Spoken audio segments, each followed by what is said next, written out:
Good evening. Thank you. Good evening. Steve and I are so honored to be here with all of you tonight. When we hear the word influencer today, we usually think about social media, big online followings, curated lives, and people we don't actually know. But the truth is, the most powerful influencers in our Jewish community are sitting right here in this room. It's all of you. You are the influencers at your dinner tables, in conversations with your children and grandchildren, at Shabbat, gathering with friends, on the boards you sit on, and in the values that you model every single day. Whether you realize it or not, people are watching, and they are learning from you. In 2012, I had the privilege of chairing Create a Jewish Legacy, the first program of its kind in Atlanta. At the time, legacy giving felt like it was a new conversation, but the idea behind it was timeless.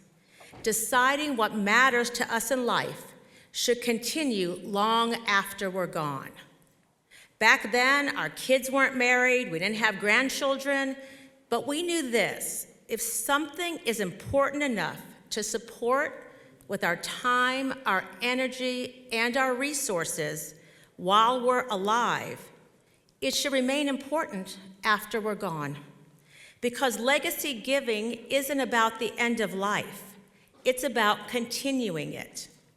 Steve and I come from very different Jewish journeys. Steve grew up in Toco Hills, and his grandfather, of blessed memory, was one of the founders of Beth Jacob Synagogue. Steve attended Beth Jacob occasionally, but went to neighborhood public schools and didn't always feel deeply connected to Jewish institutions. I had my own path, and although I was raised in a Reform Jewish family, my parents divorced when I was 3. My mom had to go to work. She was a secretary, and my dad a window washer. Steve and I agreed early on that when we had children, we would make intentional choices about Jewish life. And that's when my Jewish journey really began. We chose Jewish education. We sent our kids to Epstein. And Amy went to the Weber School. We chose camp. First day camp, and then overnight camp. We chose community, not because it was easy, but because it mattered. And because we wanted our children to feel confident in who they are as Jews, wherever life would take them. I've spent many years volunteering across the community through the Atlanta Jewish Foundation, Women's Philanthropy, Jewish Home Life, and now for the last several years, the board chair in the city camps. And what I've learned is simple. Jewish life does not sustain itself by accident. Jewish education doesn't just happen. Camps don't thrive on their own. And taking care of others in our community, our children, our seniors, our future, requires intention. Legacy gifts make that intention real.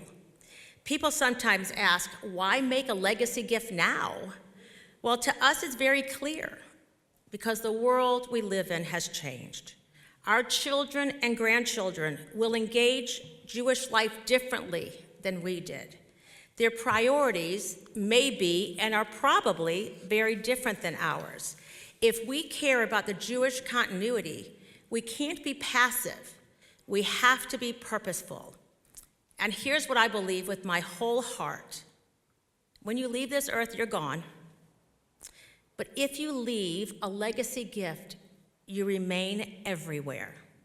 You remain in classrooms, in camps, in moments of learning and belonging, and you remain in the future of Jewish Atlanta.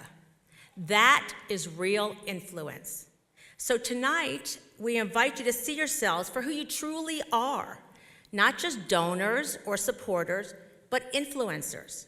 The choices you make and the conversations you have will shape what comes next. When you choose legacy, and when you talk about it, others follow. That is how we grow a Jewish legacy, That is how we strengthen Jewish Atlanta, and that is how what we care about today continues tomorrow. Enjoy the program.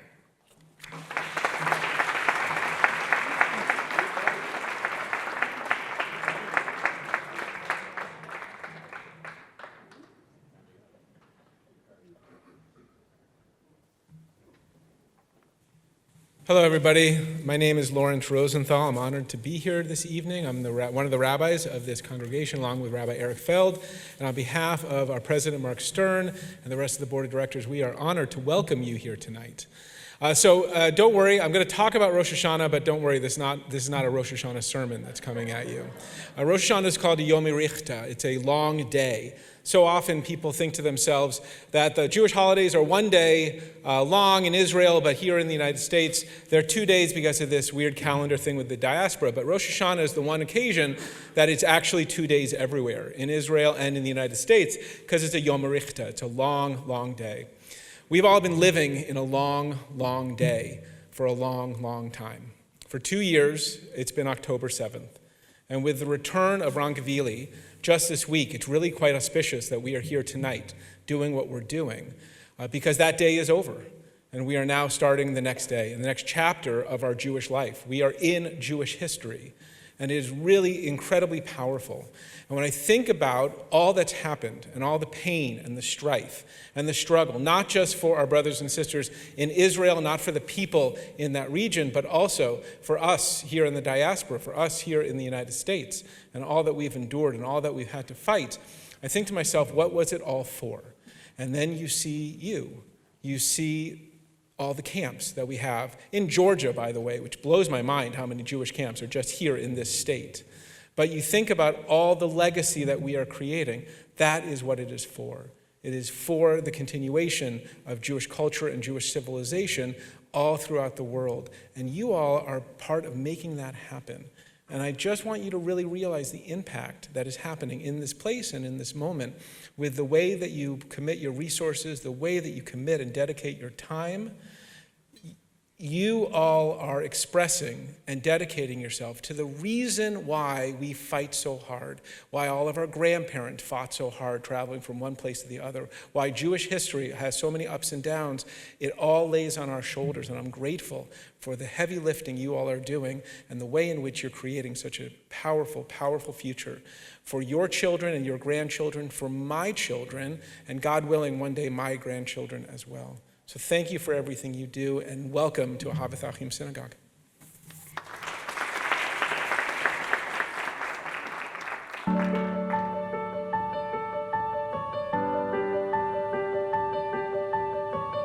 Thank you to everybody in this room who has committed to giving a legacy in Atlanta and making sure that among the many amazing things that you do for this community, that you're sending our children to Jewish camp.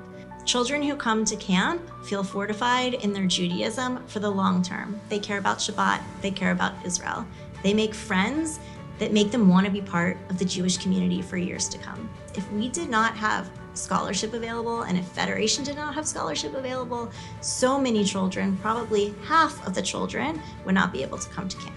Cost ends up being a significant barrier for a lot of these families. And because of endowments and endowed scholarship funds, finances doesn't have to be the end-all be-all decision maker for these families. I haven't seen anything as successful as camp is in building relationships and building friendships. If we had a stronger endowment, we'd just be in a much healthier position to be able to tell people with more confidence, yes, we have the scholarship dollars available to support your family.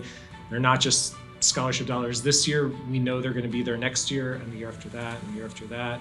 It's the sustainability model where it's not just for the campers today, but it's really for the campers for generations to come. The best gift that my parents could give me was going to camp. I needed scholarship to attend camp. My Jewish identity came from camp. I met a lot of my friends from camp. I met my husband at camp, and my kids, they love camp. And that's the best gift I can give them. I get lots of calls like the third or fourth week at camp from moms being like, they're singing Jewish songs in the shower. And I'm like, it's working. See, it is gonna make me cry. I would love to know that my legacy in building this camp is that there's financial security down the road. Like it or not, camp is expensive. Especially with rising costs of general programming and staffing. The endowment is a really important next step for us. Camp is like the best team that you're ever going to be on. To the donors that make this possible, I have the utmost of gratitude. And I just want to say thank you. Thank you so much. The commitment that the Jewish Federation of Greater Atlanta shows to Jewish camping is second to none in the country. You should just know what kind of a gift you're giving to the future of Jewish children. I just had a grandmother come over and tell me that her grandson came over for a visit and she saw him kissing the mezuzah in her home. And she was like, oh wow, that's so nice that you know about the mezuzah. And he turns to her and with like such a serious face and he said, Grandma, that's what happens when you go to a Jewish camp. And I had tears in my eyes because this is the why of what we're doing.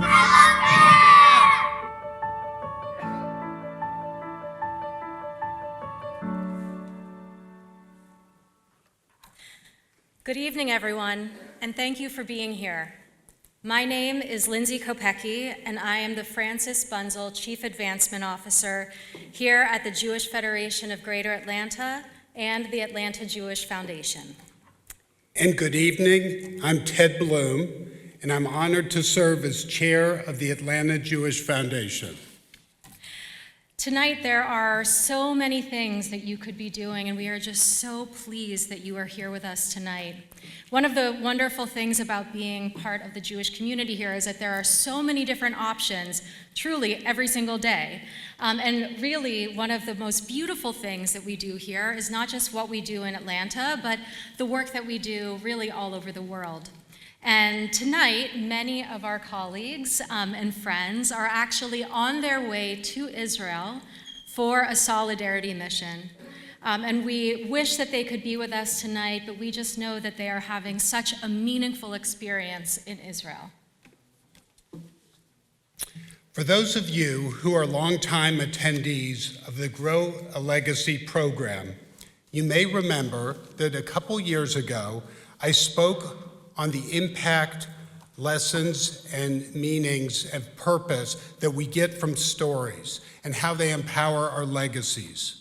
My parents were storytellers, and through those stories, I grew roots in Jewish values that have led me, like all of you in this room, to begin shaping my legacy by asking the question, what do I want to make possible in my life beyond my own lifetime?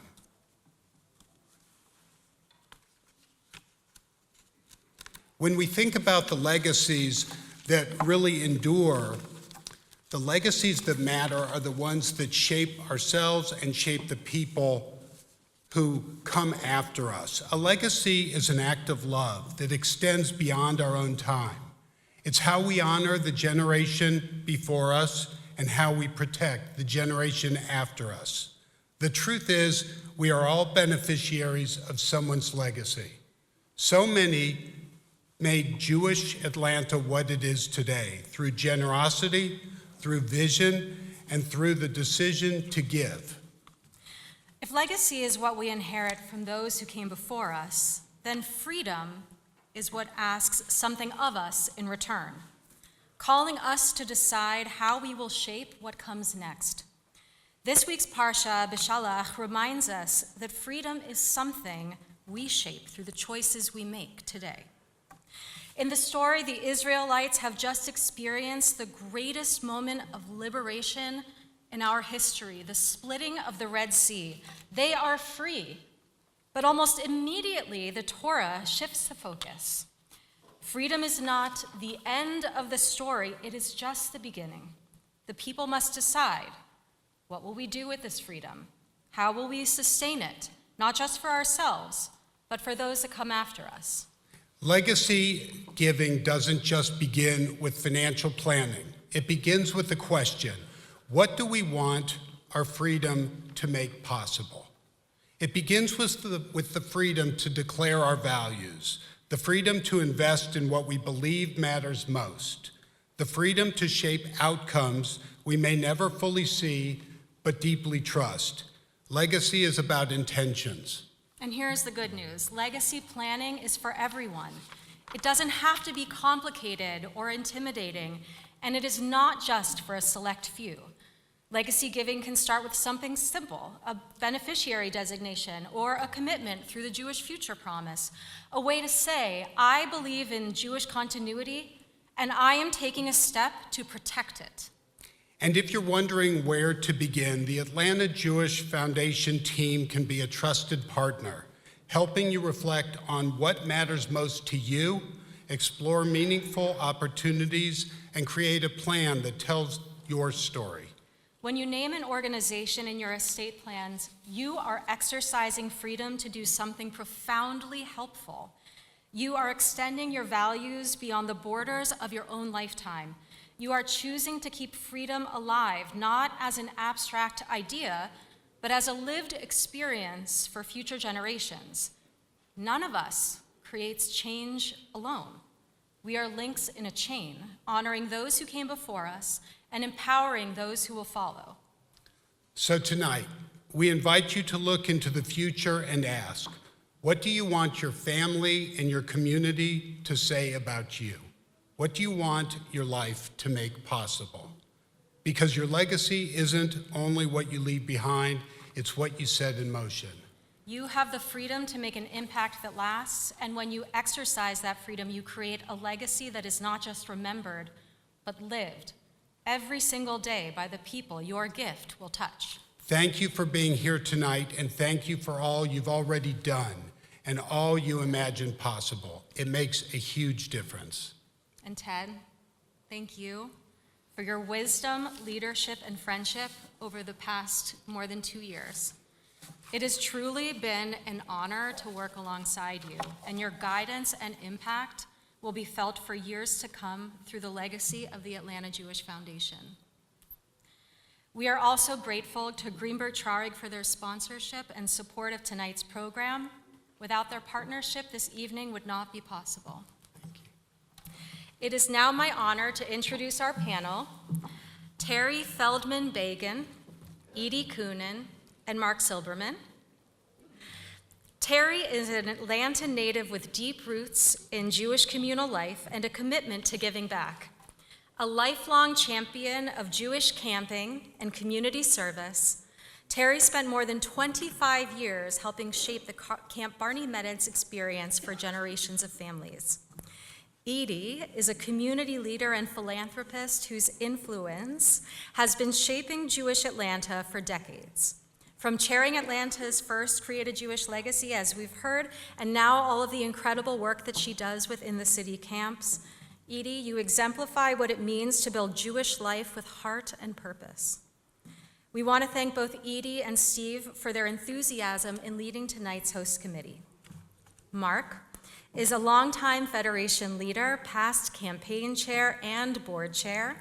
As chair of the Jewish Future Promise and a national board member of the Foundation for Jewish Camp, Mark continues to help ensure a vibrant Jewish future for generations to come. Moderating this conversation is Sarah Eisinger, director of JCamp 180 at the Harold Grinspoon Foundation and interim director of Life and Legacy. With more than 20 years of nonprofit experience, Sarah has helped strengthen camp and mission-driven organizations across North America through strategy, funding, and leadership. Please join me in welcoming them to the stage.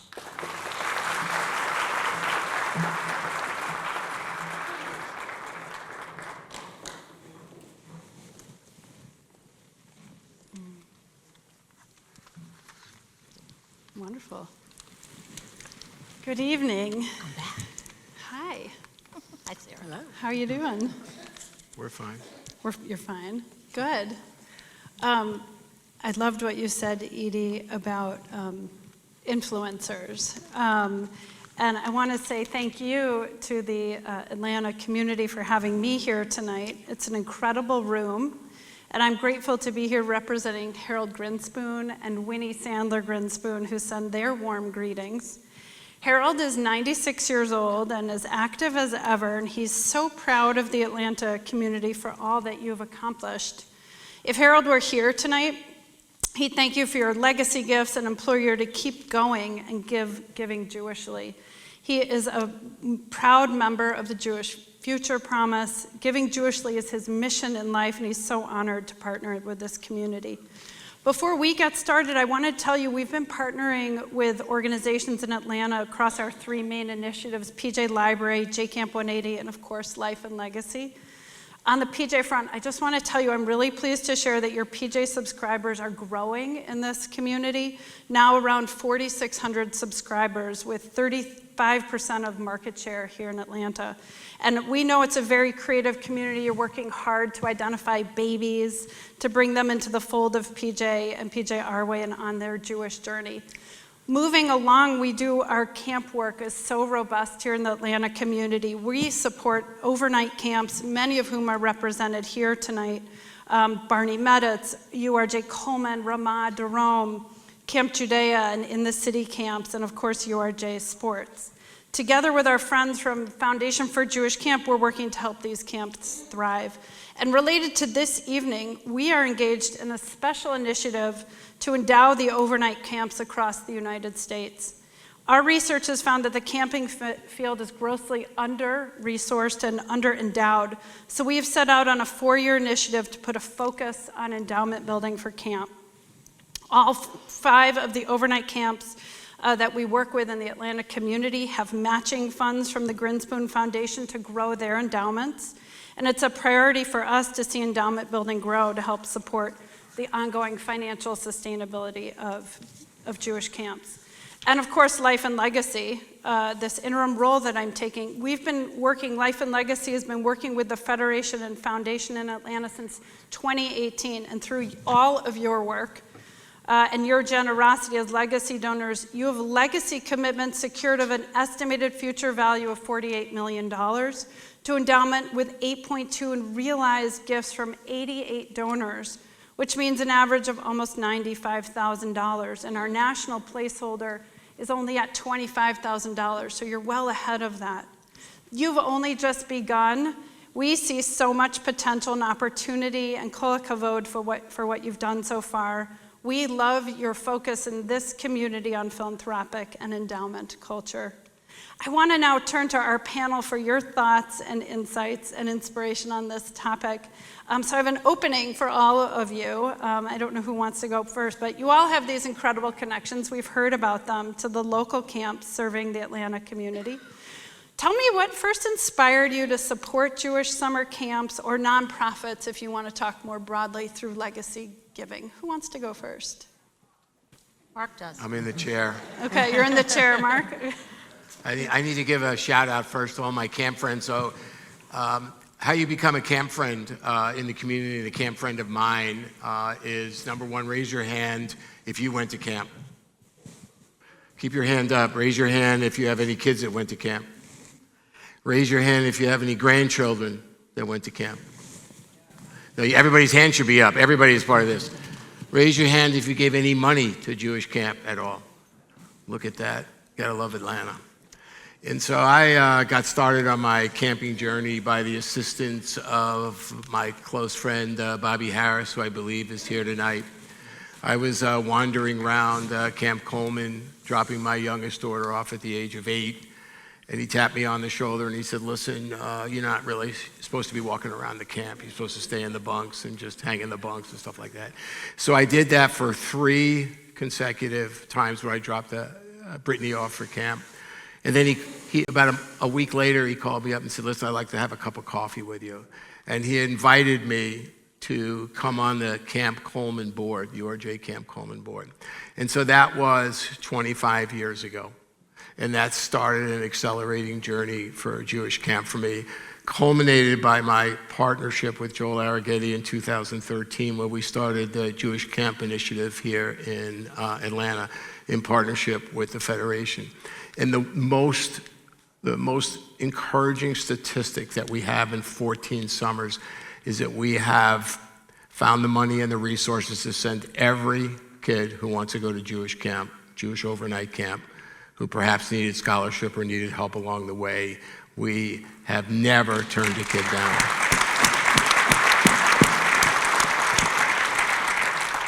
And so when I was the board chair, is the first year that Harold Grinspoon started Life and Legacy, right, Bobby? First year.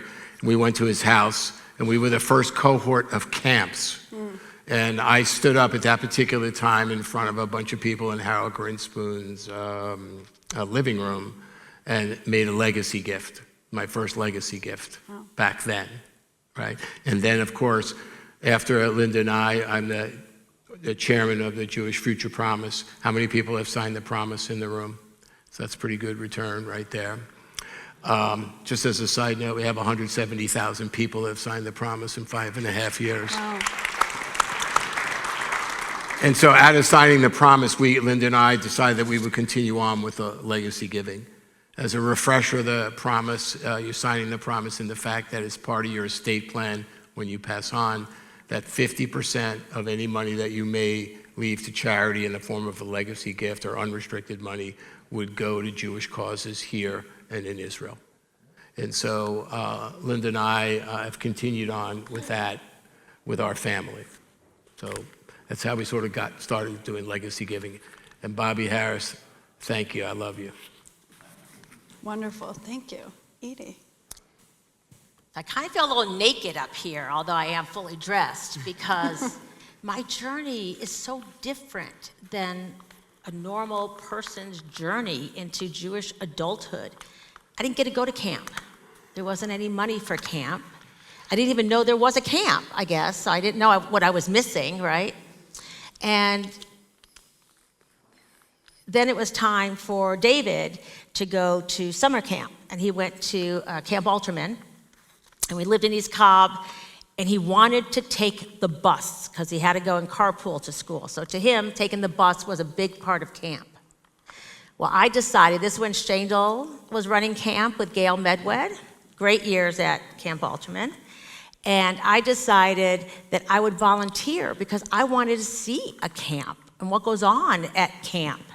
So I was Shandel's volunteer. I became the camp nurse for all the bee stings. And what I would do is David wanted to ride the bus, and then I would get in my car. I would drive him to the bus where the bus picks up. Then I would get in my car and drive and follow the bus to camp. And I did that for a summer. But when you talk about legacy, what struck me that I've never forgotten is they needed a new washer and dryer. It had broken. And there was no money in any budget of the JCC for the new, or camp, for the new washer and dryer. So that was my first gift, really, to something, and I bought the camp a washer and dryer. So from then, I got so interested, and a lot of you know me for a long time. It's a pretty boring history now, but I don't know, about 8 years ago, someone wanted to introduce me to someone special and thought we should have breakfast and meet each other. And that was Eileen Price, who's in the back of the room. Yeah. And 3.5 hours later, I never looked at my watch, and I realized we'd been sitting there talking this whole time. Her vision about what a Jewish summer camp could be was incredible. And she started a camp, if y'all know the story, in her backyard for her own kids. And I'm proud to say I'm the board chair for the last several years in the city camps. And last summer, we've grown it to where last summer there were 700 individual campers that did over 2,000 camper weeks. And we had over 150 Jewish staff. It started in her backyard. So that is now going to be our legacy in the community, is in the city camps. And we're on the precipice of something very, very, very exciting for our community. And we're working very hard to get all of our vision and what we can have for these children for their summer camp. What's great about in the city camp and the Jewish overnight camps in Georgia, Jewish overnight camps 4 weeks. You could go in the city camp before or after. We have a lot of kids do both. People think it's one or the other, and it's not. I hope my grandchildren will, go to an overnight camp like their parents did and loved it. And so Eileen's values and my values are very aligned. And we have this partnership where we really want to affect change in this Jewish community and do something that's very dynamic. And we're working on it, and it's hopefully coming to fruition soon. And then Sarah comes to camp and sees us in the summer, and all the In the City Camp has been housed at Atlanta Jewish Academy the last several years. It's a great location for us. So we're all over. We're in the building, we're outside, camps on the fields. Bernie Marcus, of blessed memory, in a meeting once said, "I don't understand. Where's the pool? How do they swim?" Mm-hmm. And they don't swim, but we bring in the water slides, which is like the #1 activity. And that's really my entree. You know, other than my kids went to day camp and went to Camp Barney and loved it. And Amy might have been staff and might have been sent home after first session and asked not to come back for second, maybe. Well, that's a story for another time. That's amazing. Thank you. Terri, what about you? Well, first of all, a little bit of a disclaimer. I'm usually an ad-libber and love a panel like this. But for some reason, well, I know the reason. When I was asked to be on this panel tonight, you hit my 2 greatest passions in life, Jewish camping and Jewish family legacy. And I have gone down a rabbit hole in the past month where we've been preparing for this, of my personal stories, other people's stories, impact stories. And I just wanted to convey tonight to you, who, as Eydie said, are the influencers. You're the past of camping in this community, and you're the future of camping in this community. So if you will please forgive me, I'm going to read, because I want you to hear what I have to say about Jewish camping, because it is an integral part of everything that I am today.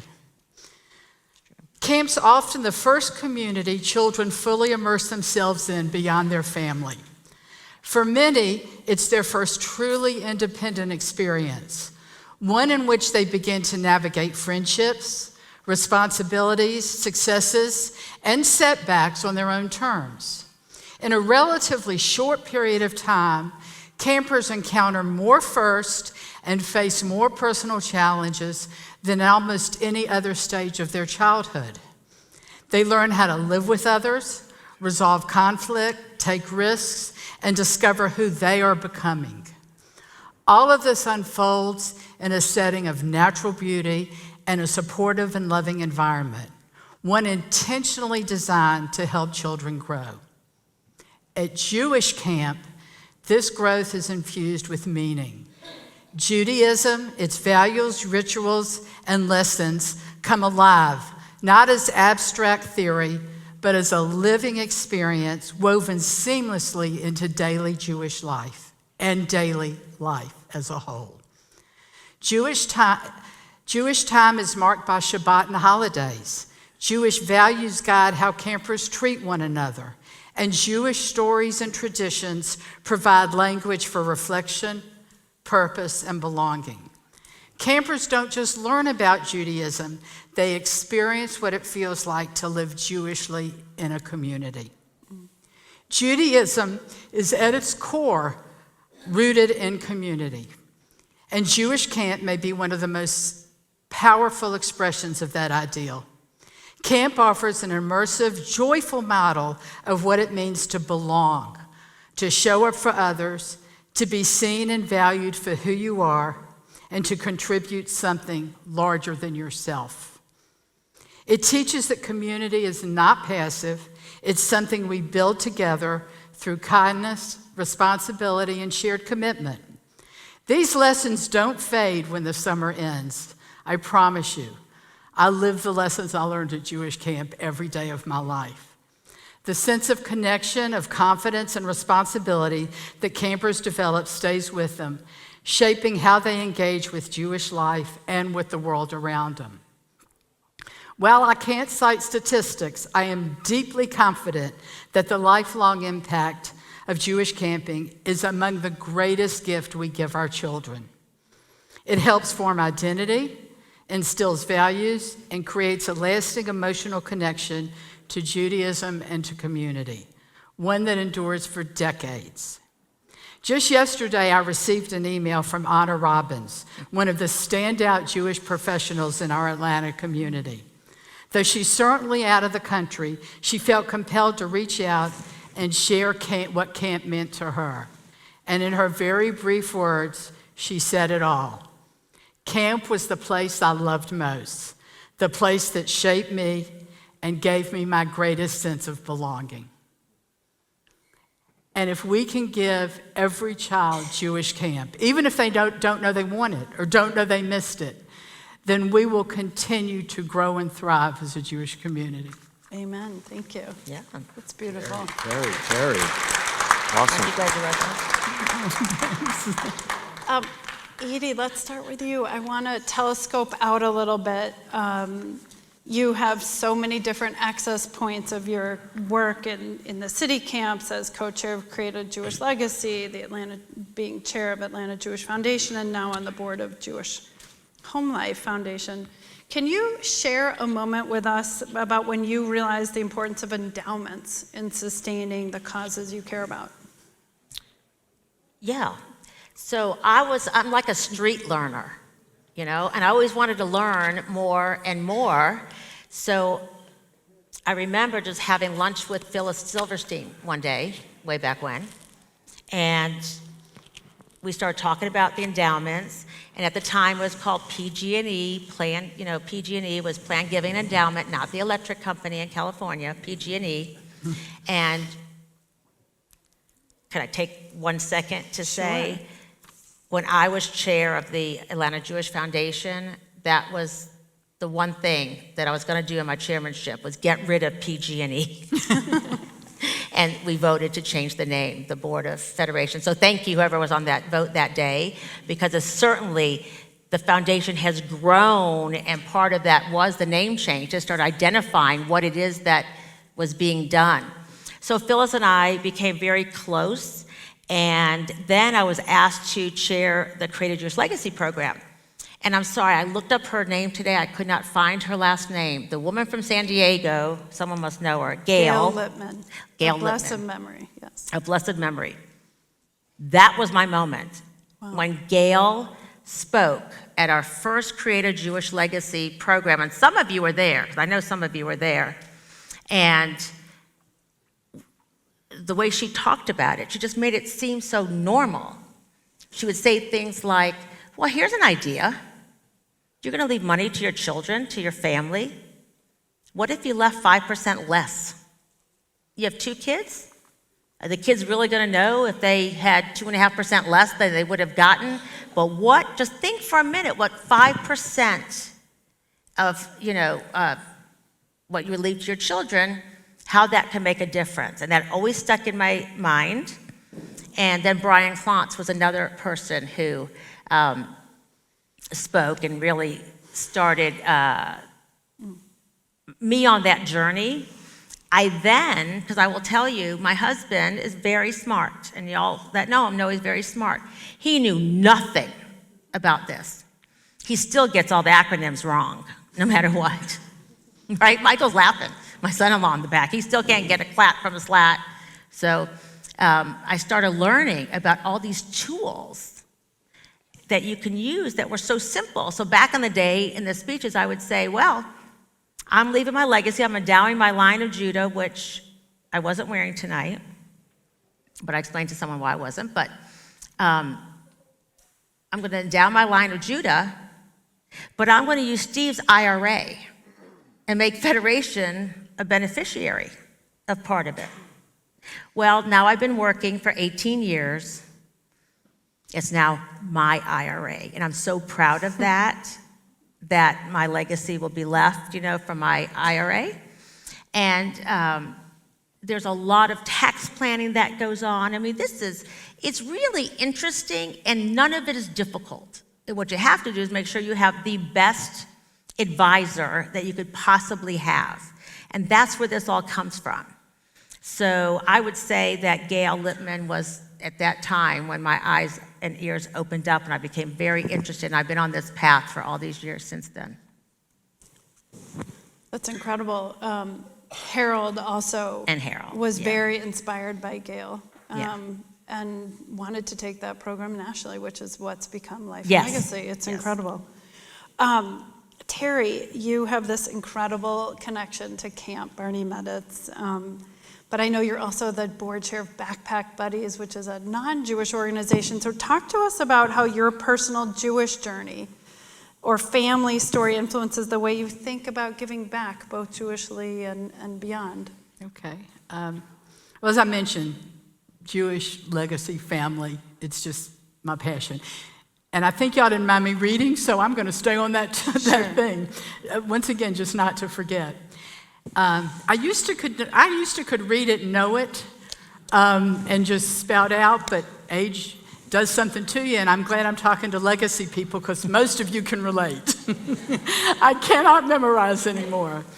As part of the chutzpah exhibit at the Bremen, the following quote hangs on the wall, and it speaks of obligation and legacy. We're all interested in the same things. First, our family, our children, and our extended family, then our friends. So you do what's required to do for that small group. Then you expand to what's good for the community, what's good for the country, and what's good for the rest of the world. If something is good for me, it shouldn't stop there. It's got to be good for my friends, good for others, good for those who may not live in this country but need our help, and for those who live here and can't fend for themselves. I don't need to visit the Bremen to know that quote because it was said by my father. These were the words I heard around the dinner table. They were spoken at family celebrations, echoed in the quiet moments by my mother while Dad was out attending meetings, soliciting, having events, visiting those at home that he wanted to share information with, putting those words into action. I can still hear my father's voice, a very unique blend of Yiddish warmth and Southern charm, passing down that life lesson, not just in speech, but through the way he and Mom lived. His words were both an inspiration and a challenge. I realize how fortunate I am. My life has been marked by challenges, yes, absolutely, but challenges that were aspirational, not existential. The Jewish community has always been a home for me and was and is essential to my being. It has given me the opportunity to be part of something bigger. It has enabled me to take part in addressing challenges, enhancing our community, and building a better future for others. Laurie and I have always dreamed of making a difference, not in grand, abstract ways, but in real, personal, tangible ways. We've always hoped to play a small part in repairing the world and ensuring that future generations are able to benefit from the community institutions that helped us strengthen our Jewish lives and values. We are so fortunate to be part of a thriving Jewish community that was built by the people who came before us, grown under our stewardship, and will expand and thrive for generations to come. I see this challenge as a calling and an opportunity, and I am thrilled that we've been able to leave a Jewish legacy. I once again can't give you a moment when it happened. Mm-hmm. I think it was at birth. For you, yeah. But I, every day, am thankful that I had the opportunities, the role models, and the lessons that I learned. And leaving a legacy to keep our community thriving, growing, and evolving will give those that grew up in a family like mine, a family like Eydie's that was busy trying to just live life, families that come to it later in life, interfaith families, everybody an opportunity to share in the legacy and the joy of being Jewish. I want to move on. Maybe this is our last question. And I'll start with Mark. How do you talk about philanthropy and legacy giving with your own family? I know some of whom are possibly in the room, and I know you have some exciting thoughts to share about that. And what values do you hope they carry forward? Well, we were doing nothing with family philanthropy probably until COVID started. And then when I was sort of looking at my family during that time, during COVID, it became very apparent to me that my job was to keep my family close, to keep my family together. And so we've always done a good job of having family events and birthdays and having traveling vacations together and stuff like that. But I thought we were missing the cap, and the cap to me was philanthropy. And so Linda and I got together and we discussed this, and we decided that we would go down the journey of doing family philanthropy and teaching our kids why we give, what we give to, why it's so important, how it makes us feel. And so we're on this journey now. It's been about 5.5 years, and I have to say it's not easy, right? It's not a struggle, but it's not easy. But I will tell you one quick story that we were all on vacation together last June for a family, and there were 17 of us in this house. And one night we decided to have a family meeting where we were going to sort of get together and give some money away to some organizations, both national and local, both Jewish and non-Jewish. I am blessed with 4 married children. Each of my 4 married children is married to a different faith person who's not Jewish. And so this is why it became so important for Linda and I to instill our values and to take philanthropy and teach them philanthropy through a Jewish lens. And so after we had our meeting, which was at 8 o'clock, the children were running around all over the place, everybody had a drink, we had our meeting, and we decided 5 organizations that we were going to give money to. And my family, after it was over, applauded and hugged each other. Wow. I'm going to repeat that. So I have children from 32 to 49, all married. They applauded, very satisfied, and hugged each other with the outcome. And that's when I knew I was really on to something. Yep. It was very, very important. And now I'm going to take one more second. I am not a spiritual person. I grew up in Long Island, conservative household, conservative shul, hated Hebrew school, got bar mitzvah, left Judaism for 49 years until I came back through camp. And so I've spent 25 years in the camping world now, and I am not a spiritual person. However, I've had the good fortune of, during my camping nonprofit life, I've probably visited maybe 40 day camps or nonprofit Jewish camps across the United States and North America. And I've had the opportunity to go to Shabbat dinners, Shabbat services. I've had the opportunity to go to services on Saturday morning. And I have to tell you that I am overcome every single time I sit at a service. Let's say a Saturday morning service at a camp outside at a chapel. There's 400 kids there with counselors, and everybody's singing, dancing, praying, reading from the Torah and stuff like that. And I have to tell you that all I do is put my head down. And I close my eyes like I'm doing now. It rolls over me, the emotion rolls over me, the inspiration rolls over me.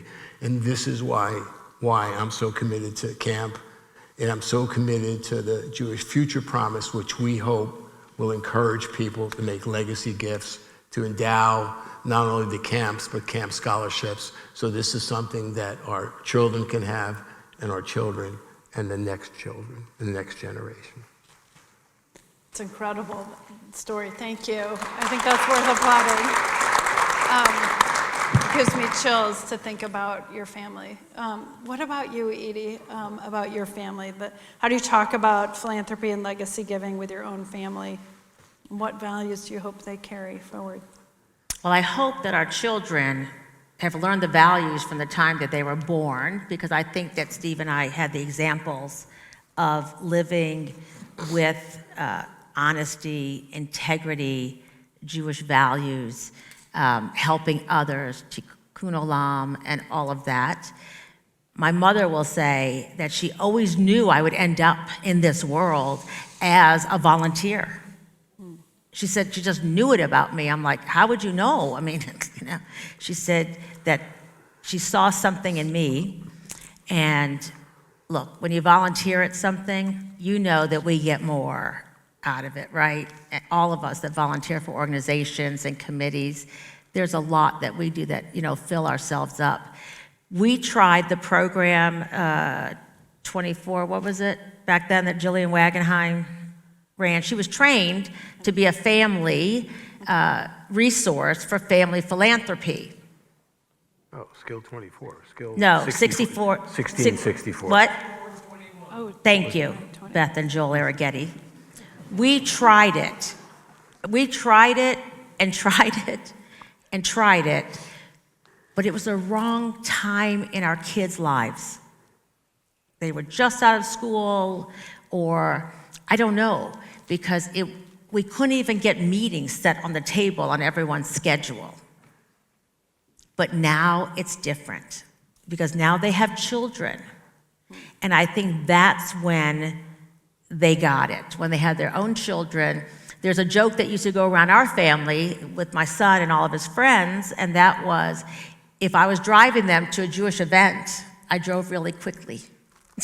Otherwise, I drove slowly in carpool. But if we were going somewhere to do something Jewish with the boys, I was getting them there, and getting them there early. So, and all their friends will still say that. My husband, his family had it. He still has the same friends that he had when he lived on Holly Lane. I mean, they're still his same friends, and more. So to him, the values of friendships and family and giving, and I have to tell you that I'm shocked at what Steve now wants to do. I'm always like, well, wait. You know, he just loves it. Mm-hmm. He loves it, and there were years where I spent talking to everyone about opening donor advised funds and putting money in the donor advised funds, and we would have some tax liabilities at the end of the year for some boards he was on, and he couldn't put the money in fast enough to then tell us, you know, or where he wanted it to go. And it's not all Jewish. We do a lot with the Giving Kitchen and other non-Jewish organizations, but to us, it's just how we were both raised. Somehow, I mean, my father was raised in an orphanage, so I don't know where it came from. Well, some of these ancestors, thank you very much, have put their wisdom in me, I hope, and then, so. I can't say the rest of all the family members get it. I would like to say that they get it, but they don't. But our children are. And one is married to a lovely Jewish man in the back, and our son is married to someone who is not Jewish. But they both give to where they feel that they want, money to go. They got it from They there. got it. They got it. Didn't think they were listening in carpool every day, but they were. They That's were. when that's when you have your kids, right? They can't go anywhere. They're in the car. My niece would say, Auntie, when I would have her in the car, Auntie, why are you always teaching me these things when we're in the car? I would say, someone has to teach it to you. And I've got you. It's a And I've got you. It's a captive audience. Yeah. Terri, briefly tell us your thoughts about. Oh, briefly. Well, share with us your last thoughts about philanthropy and. Well, I thought a lot this past week about legacy and legacy giving. I used to believe that the best way to leave a legacy was simply to set an example. And while that's certainly a prerequisite, I've come to understand that it's not enough on its own.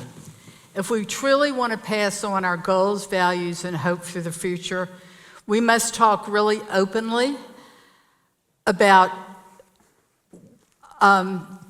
why we do it, how we do it, and what we do. And we need to be honest about the fact that legacy is both personal and financial. And I think that's something that people have trouble talking about. I'm going to be a great example. I want to, my children will follow me and do the right thing because I told them to. Well, you need to tell your children that part of doing the right thing is financial. That's my only commercial for the night. Hopes and dreams and hard work are the building blocks of every community. But communities and organizations cannot grow, evolve, or endure without financial stability. A thoughtfully planned legacy can help ensure that the institutions we hold dear in our community remain strong and vibrant for generations to come. And that's what I want to do, is make it my children, my grandchildren, and the people that will never know who any of us were, but will thank us.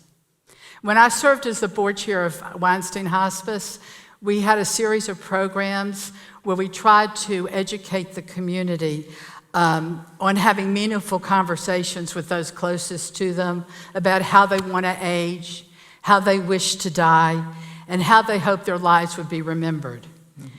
And after attending a few of these, Laurie and I invited our children to what we called Dinner, Death, and Dying. And after a wonderful meal, we sat around and talked about how we felt about how we wanted to age. God forbid if we couldn't make decisions, what we would hope the decisions they made would look like, and how we would want to be remembered in life. And then when we finished, our children were, they were surprised. And they said, oh my God, we would have done things completely differently. And we thought that we were such open books and that they knew everything about us. So Laurie and I were talking the other night, and our kids are soon about to get an invitation to a Leave a Legacy luncheon. And we're going to sit and have a great meal, because nothing happens in our family without a meal. And then we're going to talk about the tachlis of leaving a legacy. And we hope that that will inspire them to start now to think about what their legacy will be and what kind of impact we want them to make, and more importantly, what kind of impact they personally want to make. And for anyone that may have known us or may hear about us in the future, I hope they'll say that we were fortunate, very fortunate, to live rich and meaningful lives, grounded in community and connection, and that our story might encourage those institutions that we gave to make sure that they are a warm, growing, evolving community where people will grow and leave their own legacies for generations to come. And everybody will leave a legacy in their own way, and we all have to get there in our own way. But I've learned that some people don't know that there is a legacy to leave. And I think this is the room of people that need to start sharing that story, because I realized, I just last week turned over the board chair of Backpack Buddies. Oh, wow. So I have time on my hands to talk to people about leaving a Jewish legacy. Amazing. Well, thank you. Terri doesn't know, but when I met Terri and Laurie, and it was like, this woman.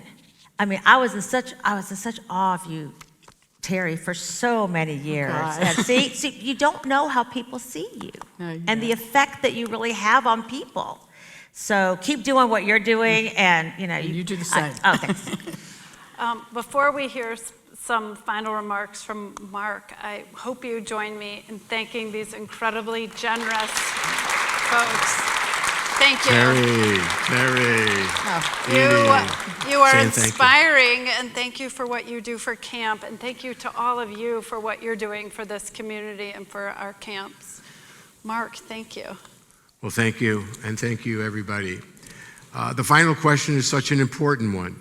How do we talk about philanthropy and legacy giving with our own families, and what values do we hope they carry forward?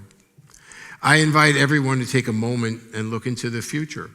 Imagine your family sitting at the table many years from now, telling a story about you. What do you want them to say? Do you want them to say that you showed up, that you cared, that you invested in Jewish life, not just for yourself, but for generations after you? The truth is, we are all beneficiary of someone's legacy. Someone built the institutions we rely on. Someone funded scholarships so children could receive a Jewish education. Someone made camp possible for kids who needed it. We didn't inherit a Jewish community by accident. We inherited it because people before us chose responsibility. And now it's our turn.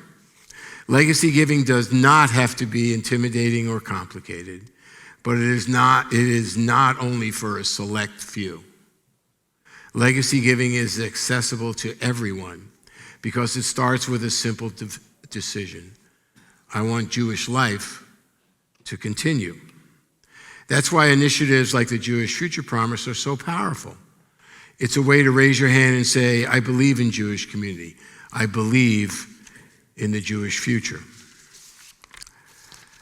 And if you're not sure where to begin, that's okay. The Atlanta Jewish Foundation is here for exactly that reason, to be your trusted advisor, to help you think through what matters most to you, what you want to honor, and what you want to build. So as we close tonight, I leave you with this. Think about legacy you've inherited and the legacy you want to leave. Talk with your family.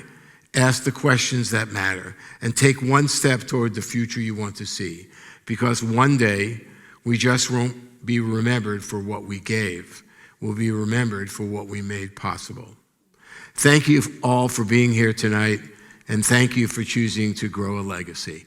Have a great evening.